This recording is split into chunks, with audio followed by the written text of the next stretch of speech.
dúvida, essa posse ela foi marcada por vários momentos significativos e eu acho que talvez um dos mais esperados, com certeza, tenha sido o esperado encontro entre o Renato Casagrande e o Paulo Artung na ocasião da transmissão da faixa. Como que foi? Você que estava lá no Palácio, que acompanhou a transmissão, o que você viu e o que você esperava, o que de fato aconteceu lá na transmissão da faixa?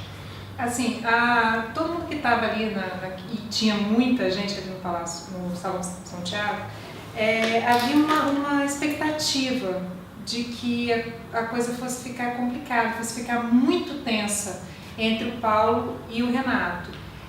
Acabou não sendo tão tenso assim, né? Houve a transmissão do cargo, houve a transmissão da faixa, da forma que se esperava, mas eu acho que as fotos que saíram da solenidade, elas mostram muito bem o que foi aquele momento, né? Não havia, nem por parte do Paulo, nem por parte do Renato, uma tentativa de fazer um cenário, de se vestir uma personagem.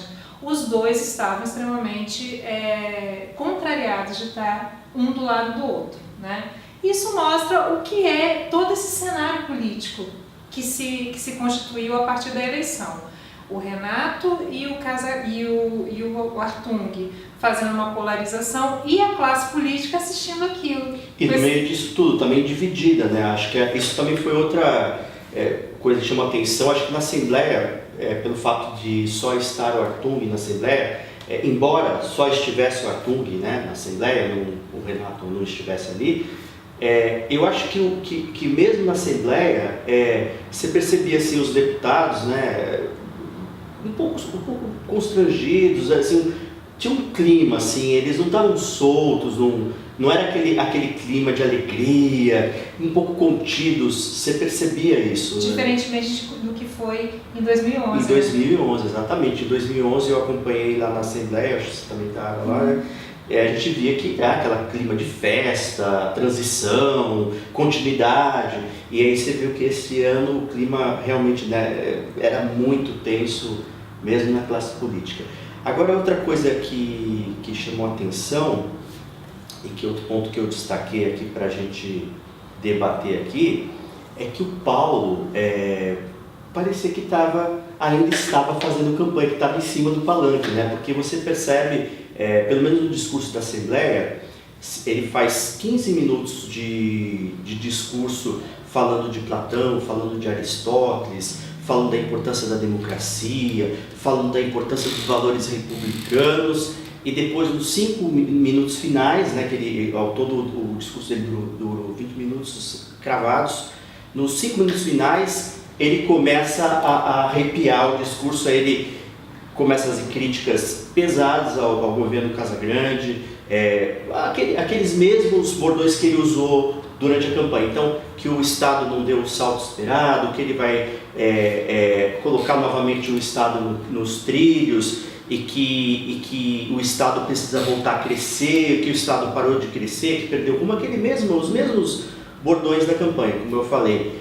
E aí eu realmente percebi assim também que as pessoas, eu não sei se ele fez aquele discurso também achando que empolgar os presentes, porque não houve empolgação, foi um discurso de ponta a ponta, assim, bastante, vamos dizer assim, não teve aquele momento de emoção, que as pessoas aplaudem com vontade. Teve realmente os aplausos finais, porque aquela coisa do que acabou, vão aplaudir, mas assim, essa tentativa talvez que ele fez de criticar o governo anterior e realmente fazer aquele discurso mais forte, eu voltei para pôr o Estado nos trilhos novamente, parece que não empolgou. E pelo menos foi o sentimento ali dos presentes, eles reagiram de uma forma bastante assim, né, tá, beleza, vamos aplaudir. Mas no final das contas eu fiquei achando que ele exagerou, que não precisava fazer essa crítica naquele momento, acho que não era o momento de fazer uma crítica pesada que ele fez. Depois no Palácio ele fez a mesma coisa, o discurso foi um pouquinho ampliado, né, o que ele fez na Bem ampliado, o discurso dele teve pelo menos o dobro do discurso da Assembleia de tempo. Um discurso longo, um pouco repetitivo das coisas que o Paulo já tinha falado durante a campanha, durante o pós-campanha, né?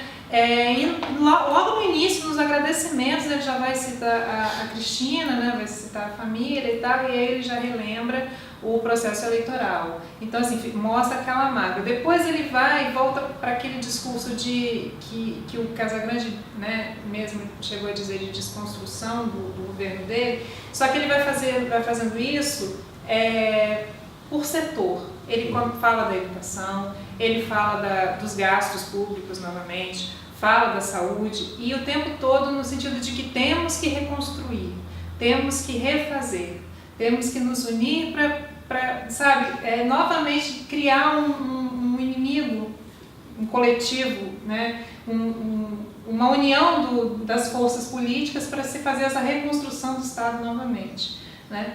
Então, assim, o Paulo realmente não desceu do palanque eleitoral. E o que me chamou a atenção, voltando àquela questão da divisão da classe política, quando o Paulo entra, houve até aquele ensaio de O Campeão Voltou, que foi aquele bordão que se cantou durante a campanha dele, mas na hora que Renato sai, Renato também é muito, muito aplaudido. Então, que assim, é uma manifestação de que o governo dele foi um bom governo, um governo aprovado, mesmo dentro do reduto de arturistas, né? Sim. Então, assim, essa coisa da classe política estar dividida foi muito clara nesse processo da transmissão do cargo. Agora, eu acho que tanto lá na Assembleia como no Palácio, tem uma outra questão que chamou muita atenção, que você percebe quando a gente fala, o próprio Casagrande, depois quando comenta as críticas ao final da posse, da cerimônia de transmissão da faixa e tal, o Casagrande comenta com a imprensa que o Artung não desceu do palanque, está na hora dele descer do palanque e começar a governar. E isso fica claro também porque se percebe que o Artung continua usando todos os recursos de campanha para mostrar que agora ele é um homem do povo, aquela coisa do apelo popular, eu sou do povo, eu quero estar com o povo vai governar comigo. Isso aparece no discurso e aparece no gestual o tempo todo. Você vê o Paulo Artung em foto chupando picolé, você vê o Paulo Artung ontem na entrada do Palácio, fez uma ginástica assim, desgraçada para beijar um menininho na entrada, né? Você vê... Mérito do marqueteiro de campanha. Exatamente, né? E você vê... O Artung sempre teve aquele ar de elitista, isso, né? Deixou o governo assim. E ele está preocupado com isso, né? Mesmo, quer dizer, ele continua fazendo a campanha, né? de popularizar o governo dele. Agora a gente até comentou isso após a posse, né? Que o Paulo tem reforçado esse discurso de apelo social, de fazer um governo voltado para o social, e eu até comentei com você o seguinte, para ele é uma mão na roda, porque o Renato, que foi um governo comprometido com o social, que deixou um bom legado no social, deixou toda a plataforma pronta, a estrutura pronta, e o Paulo tem mais de meio caminho andado para sambar em cima dessa pista aí que o Renato já deixou pavimentada para ele, né? Sim. Agora tem uma coisa que o Artung tem que se atentar também, e eu acho que todo gestor tem que se atentar para isso, que esse discurso de porque o meu antecessor, ele não deixou dinheiro, porque isso tem um prazo de validade.